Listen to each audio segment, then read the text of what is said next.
Hello once again, this is Jeff Scott, your instructor for the online version of 152-157 Website Development XHTML CSS for the fall 2015 semester at Blackhawk Technical College. I'm now going to go over Chapter 7 with you from our text. Chapter 7 is entitled More on Links, Layout, and Mobile.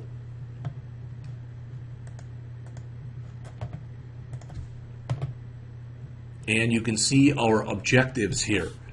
Talk about hyperlinks, talk about accessibility some more, working with CSS sprites. In the last chapter we talked about a 2-column layout. Now in this chapter we'll talk about a 3-column layout. Some of the best design practices for mobile design, including working with viewport tags, and a little bit more on responsive web design techniques and how they can be accomplished at least one way with CSS3 media queries and flexible images. Hopefully one of the things that you're discovering now is all of this stuff is going to be working together.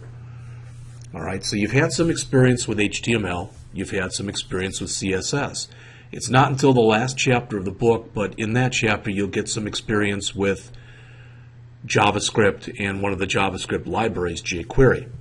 So in this chapter we'll talk about relative hyperlinks, named fragment links, using CSS sprites, 3-column page layout, styling for print, styling for mobile, configuring CSS3 media queries, and exploring the new CSS3 Flexbox layout model.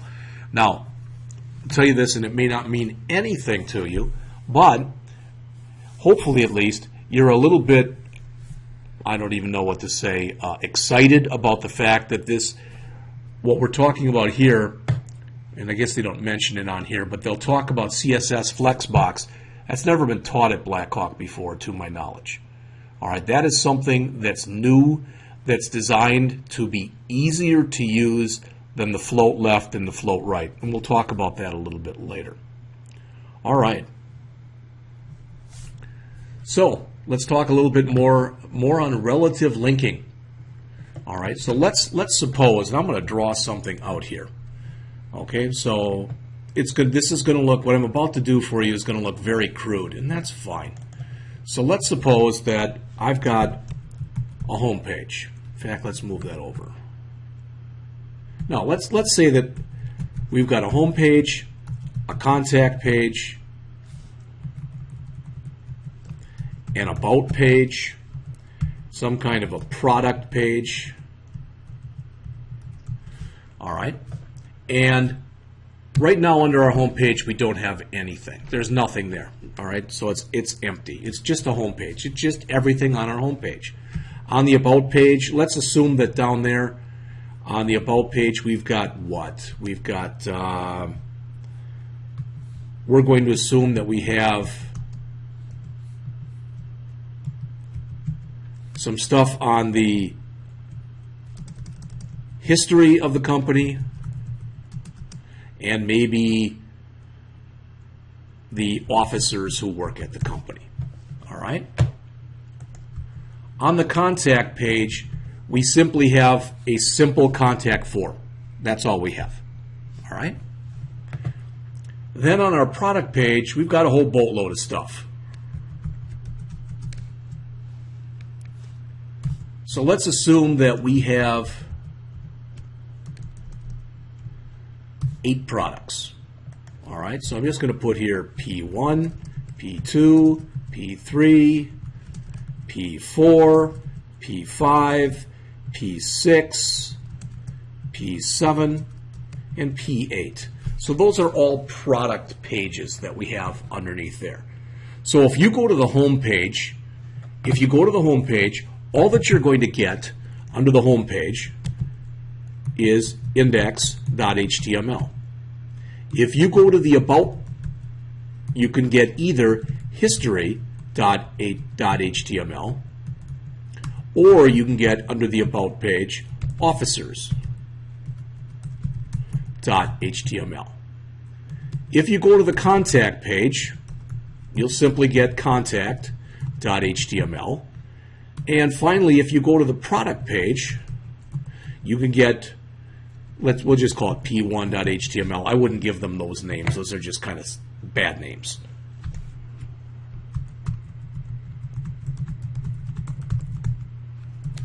All right. So let me remove some of these blanks in here. I want to get as much of this on the page as I can.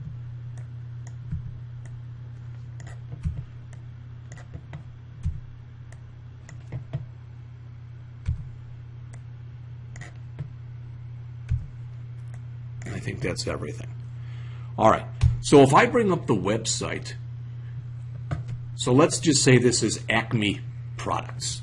So if I go out to http://www.acme.com. All right, so it's Acme Products. If I open up that page, what it actually opens up is under my home, it opens up this page. All right. If I go to http://www.acme/about, I can either, from there, I can either open up history.html. I'm going to have to make this a little smaller.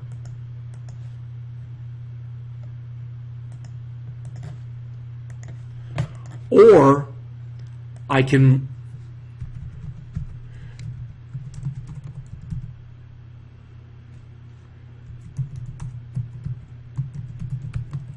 bring up officers.html.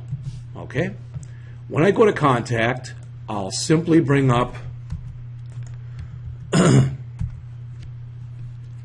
contact.html, and then finally, when I go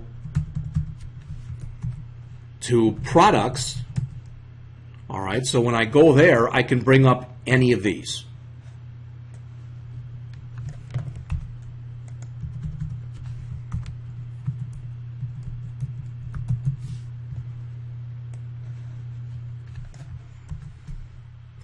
As always, if you just bear with me for a little bit, there really is a method to this, what may look like madness right now. All right, so I can go to P1, P2, P3, P4, P5, P6, P7, or P8. So that's right now how my site is set up. Okay? All right, so why am I telling you this? Well, if you go and you type in this, http://www.acme.com, and you get here, you're bringing up really a full, complete URL. All right, so that's what you're bringing up in here.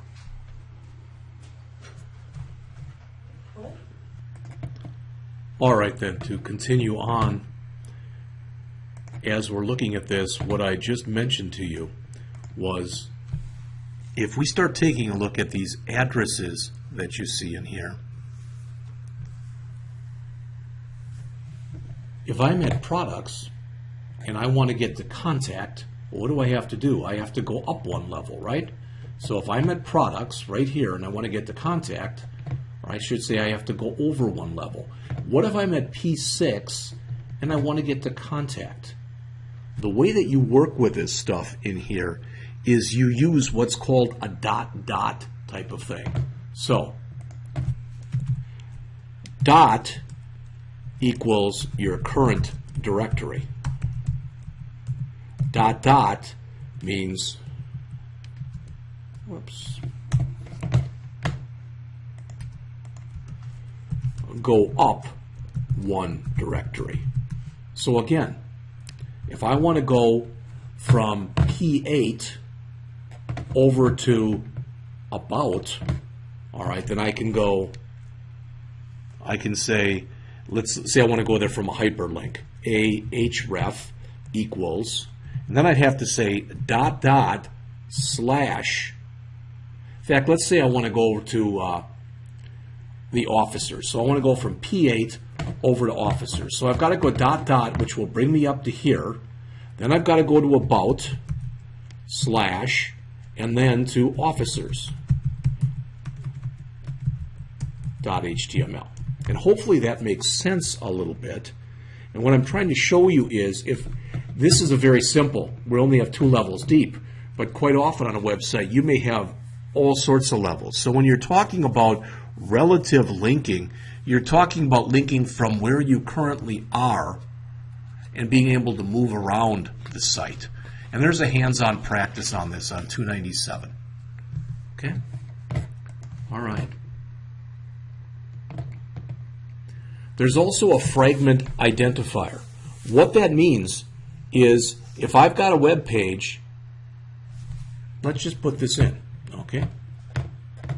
So I'm going to, it says it has 2 components. All right, the element that identifies the name thing, so I'm going to put this, I'm going to just put it in almost exactly the way they have it right here. So in my index file right here, I'm going to end up putting a whole bunch of text in there in just a minute. And you don't have to worry about what it is and what it does. You won't have to worry about it at all. We'll go over all of it in just a minute.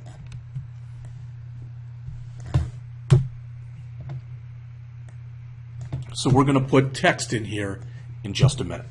Okay? And then the other thing that we want to do is we want to come in and put this href in here. Okay? So we're going to put that in there. In fact, that div of ID equal top, I'm going to move that. All right? You'll see exactly what I mean, hopefully, in just a minute or two. All right? So let me... All right. So we've got this div here. And top will be, it'll be right here by our navigation. All right, so I'm going to put that in here, div ID equal top, and I'm going to take all of that stuff that we have in here with our nav bar, and that's going to be our top. Don't worry about, if you say, I don't understand, just give it a second, okay?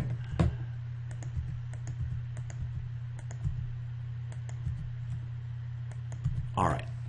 Now, I'm going to go down and I'm going to put a bunch of junk in here. And again, it looks like junk, but it really isn't. What I'm going to do is I'm going to go out to a site, and that site is called lipsum.com, lipsum.com. And what it has is garbage text. All right?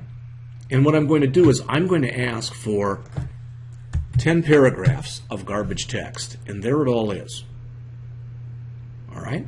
So I'm going to grab each one of these paragraphs, and again, if this doesn't make sense, please just bear with me for a second, okay? All right, so I'm going to put each one of those paragraphs in there, and when I do this, my website's going to look a whole heck of a lot different very quickly. All right? So for each one of these paragraphs, I've got to put a paragraph tag.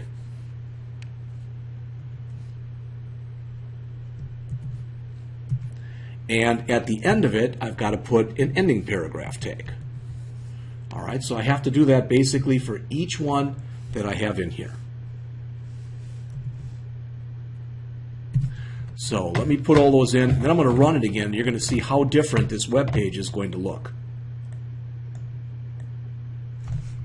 All right, let me just put in all the beginning ones first, and then I'll come back and put in all of the end ones.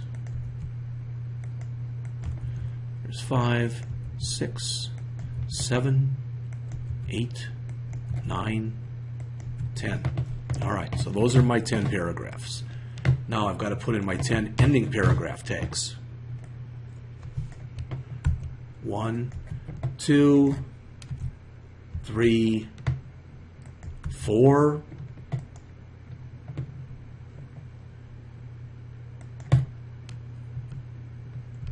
5,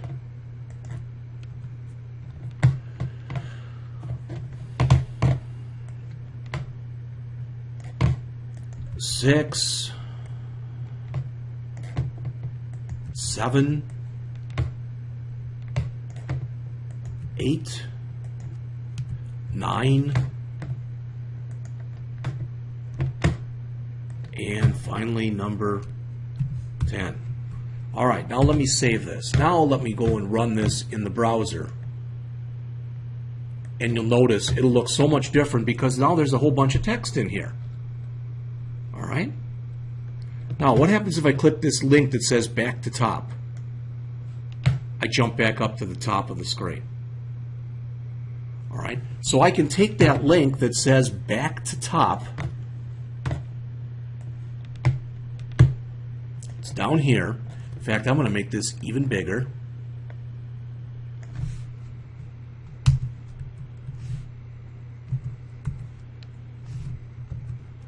All right, now I'm going to copy this.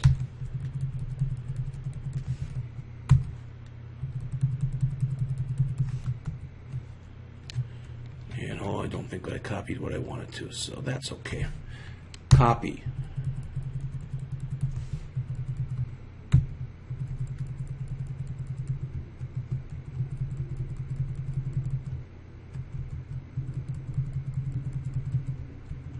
And I'm making this page ungodly big for a reason.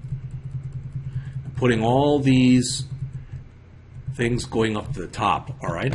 So, let me save, let me run it in Chrome, and now you'll notice how big it is. It's a very long page, longer than you typically have. But now I'm at the bottom, and I click this back to top, and lo and behold, I go back up to the top of my document. All right, and there's all sorts of them in here. There's a back to top. There's a back to top, and you can see every time. So what I'm showing you here is exactly what they show you here.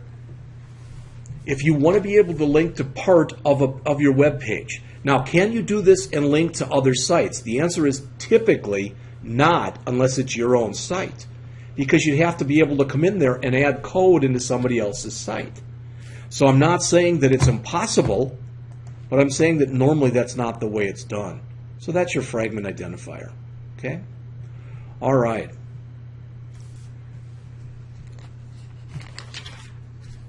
Landmark roles with ARIA. ARIA is Accessible Rich Internet Applications. All right? So ideally, if you're going to make an ARIA application, you're going to follow all these rules here.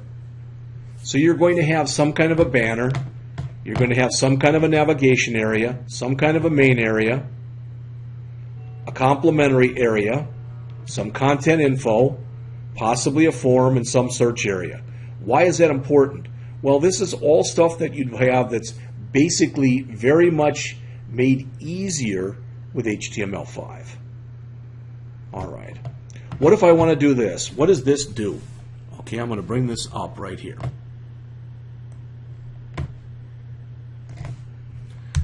If I go into my website that I've got right here, all right, now I'll just come up near the top of it, and I'm going to add something.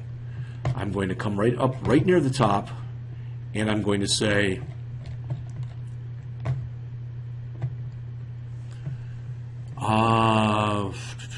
right under this div, right by that to read more. Okay, we're going to come in here, we're going to say,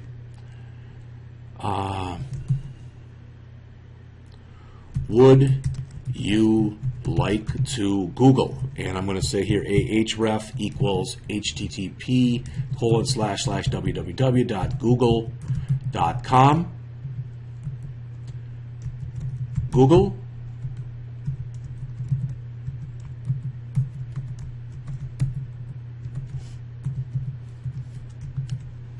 All right, so would you like to A space href equals. All right, let's test it first to make sure that it works. All right, would you like to Google? So if I click here, I'm into Google. Good, that's exactly what I wanted. All right, but I want to make sure when I go to Google, I want to make sure that it opens up in a new window. And you might say, well, it just did. No, it didn't. Because if I go here, how many windows do I have open? All right, maybe it did open up in a new window. It looks like actually like it did. But if I want to force it to open up into a new window, all right, in other words, I want to make sure, I want there to be no doubt that it's opening up into a new window. So what I can say there is this, target equals underscore blank in double quotes. So I can come in here and say,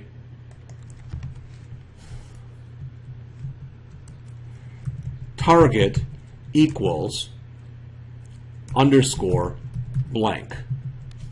All right, let's see if that looks any different. So we'll save this and we'll run it and we'll click. All right, and it did open up a brand new window. The reason I'm telling you this is sometimes what happens is you will link to another site from your site, and you will not open up a new window. You'll just, boom, go right to that site. The problem with doing that is if the site is not yours, you are breaking what's called netiquette rules, which is etiquette for the web. And what I mean by that is what you end up doing is to the naked eye, to somebody else, it might seem like you're not leaving your site and going to someone else's. It might seem like you're literally still at your site, and that's part of your content. So you should always, if you're going to another site, open that up in the same way that I've just shown you here, where the target equals underscore blank, as it's also shown in here. All right. Configure block display elements within a hyperlink. Okay, so we've got here A equals href, boom, boom. Not sure exactly what they're trying to talk about in here. It says here, it's typical to use anchor tags to configure phrases or even just a single word as a hyperlink. HTML provides a new function for the anchor tag, the block anchor, which you can use to configure one or more elements as a hyperlink. So that's what it's doing. Everything that's in here would be a hyperlink. Okay. You can also take a telephone number and make it a hyperlink. In fact, normally it is. If you've ever done this, if you've ever gone into Google from your phone or from a tablet and you type in, give me the phone number of Black Hawk Technical College, it'll give it to you and it'll be a hyperlink under it, or there'll be a button by it that says call. And that's what it's doing, is what they're showing right here. So we've got another hands-on practice that shows that on 302 and 303. All right, let's talk a little bit about sprites, and I'm not sure if they are going to talk about three-column layout before this or after this. All right, a sprite, as it says, is an image file that has a small graphic on it. So what they've done right here is they've created sprites, and when you look over here, they've got each one of the menu options has got its own little sprite connected to it. Now, personally, I think that's a bad example. And what I mean is, typically the way that you'll use sprites, and you will get into them a little bit in some of the later classes, but typically what you'll do with sprites is, for example, if you want a picture of a wastebasket, all right, so if you want to be able to delete files, you could do that with a sprite. Other types of things that are like that. So you'll see these more in later classes as you're a little bit more advanced. All right, so here's our three-column CSS page layout. So notice we've got the three columns here. The column on the left, which is basically our navigation area. The column on the right, which could be articles, could be what are called asides, it could be anything, and the thing in the middle, which is our content area. This, as it says, is a common web page layout. So that would be the wireframe for it, and that's how you'd actually implement it. So there is a big practice on this on pages 304, 305, 306, 307, 308, 309, and 310. So we will go over all that and look at it at that time. All right? Not only can you style your CSS for the screen, but you can style it also for print.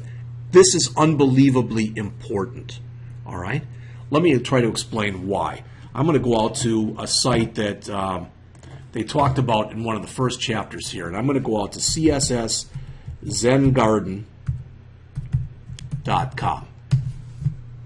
This is a site you can go to find out stuff about CSS, and it's not really a good example of what I wanted to show you. I'm looking for a real bright site. So let's go out. Let's go out to. Is there an Xbox.com? I don't even know. Good example. Good. So let's say I wanted to print this out. Well, take a look at it. All right? There's a heck of a lot of graphics, and they're color graphics. So let's suppose I do have a color printer. So I go to print this out. Oops, I'm going to go back again to where I was, sorry. And I come in there and, okay, I've got all this stuff, and I do a Control P, and I want to look at what it's going to look like. All right, so it's loading a preview. There's page 1. There's page 2. Well, that's not real bad, but what if I had 50 pages of this? All right, it could easily use up a lot of my color cartridge. Even if it was black and white, there's a lot of ink that's going to be taken to do this. So quite often what you do when you are working with styling for print is you remove all of your images from printing. You basically say, I don't want those to print. All right, so when you style for print, as it mentions there, you create an external style sheet with the configurations for the browser display. Then you create a second one with your configurations for printing. And which one do you use? Well, a lot of times they have the same name, but you use this one if you're actually printing. As it says, use some guidelines. Hide non-essential content. Why would you really need to display the, as an example, why would you really need to display the menu? All right. Configure your font size and color for printing. Again, don't worry about color. You might want to make this all black and white. Have control breaks as necessary. So start a new page, or don't start a new page depending on what you're doing. Print URLs for hyperlinks. All right. So in other words, don't print the hyperlink, print the associated URL so people can see where it is you're actually going. So what they show in the book on figure 713 is the print preview. And then on figure 714 on the top of page 313, they show it and they configure it, and they've taken the color out and a lot of the other stuff. So this will be the hands-on practice that's on 313, 314, and 315. All right, again, a lot of good stuff in here. All right, switching over to mobile. Some of this stuff we've talked about before. If you can imagine that this right here is your mobile phone. All right, you might say yours is a little bigger than that. It probably is, unless you got a flip phone or something like that. But the limitations of mobile are shown right here. Small screen size, low bandwidth, limited fonts, limited color.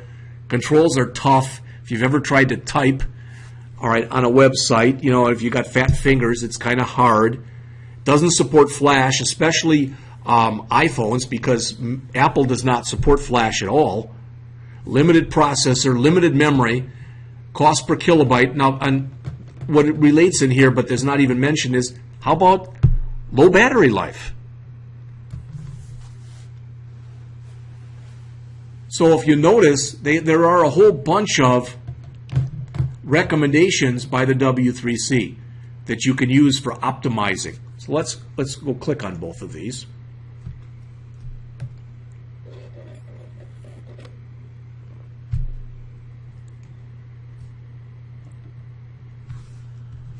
All right, we'll try it this way.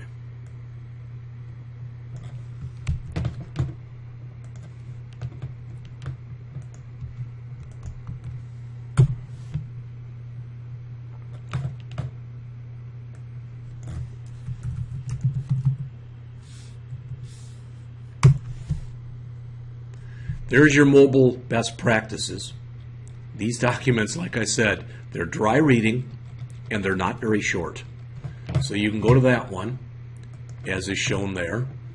And there's also, this might be a little easier to work with. It's got some, it's called mobile flip cards. So let's take a look at that.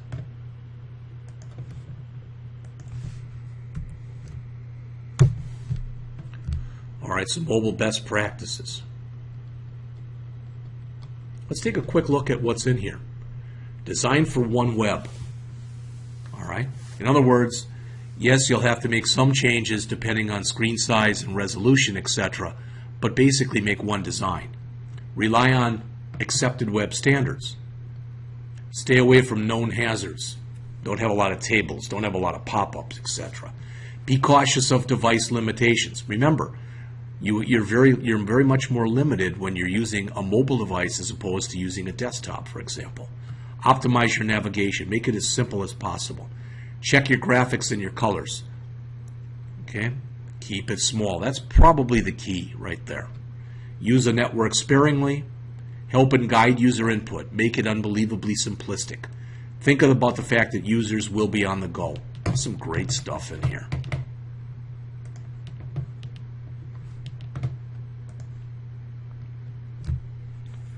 All right, so you can go through this, but I've kind of run through a bunch of this stuff already. All right. Okay. So the best practices are shown in the book on 316, 317, and 318. All right. Next, the author goes through this viewport meta tag. And the reason that this is important, just so you hear this. All right, it says the default action for most mobile devices is you can pinch, so you can zoom in and you can zoom out. Sometimes what you want to do is you want to keep that from happening, and this is a way that you can do it. So when you start to set up stuff for viewport, you're starting to get into the world of media queries. That's when you're saying, okay, if my screen size is 960 pixels or above, do this. Or maybe 1168 pixels or 1268 pixels and above. If it's 432 to maybe 967, do this. If it's between 50 pixels, which it wouldn't be anyway, and maybe 360, do this. And that's what they're talking about in here. We're going to look at that a little bit more in later classes. Again, notice that's how it looks on a desktop. There it is on a tablet, and there it is on a smartphone. That's what you're shooting for. When you do all this stuff, again, for sure, when you use these media queries, all right, which is made up of a media type like screen or whatever, and a logical expression that says, okay, when you've got that thing, what do you want to do with it? All right, you want to test it on a multiple number of devices. You always want to do that. So there's a hands-on practice on 322 and 323 that will go through this with you. All right. Okay, this is maybe the coolest part of this class. Unfortunately, it's only about 1, 2, 3, 4, 5, 6, 7, 8, 9, 10 pages. Last 10 pages of the chapter. CSS Flexible Box Layout Module, which is fairly new. It's not called the Flexible Box Layout Module, as it says there. It's referred to as Flexbox. Notice it's a great way to easily configure multi-column page layout. So if you want to float stuff, etc., it's a much easier way to do it. The elements contained within there can be configured horizontally, vertically, much easier. Notice it's not yet well supported. There actually is this website. And it's a great website. It sounds a little silly, but it exists, and it's a great website. It's called caniuse.com. And if you go over there, caniuse.com, and you go out to Flexbox, it'll show you basically where Flexbox is supported and how it's supported. All right, you can use that on all sorts of different CSS and HTML features to find out whether or not they're supported.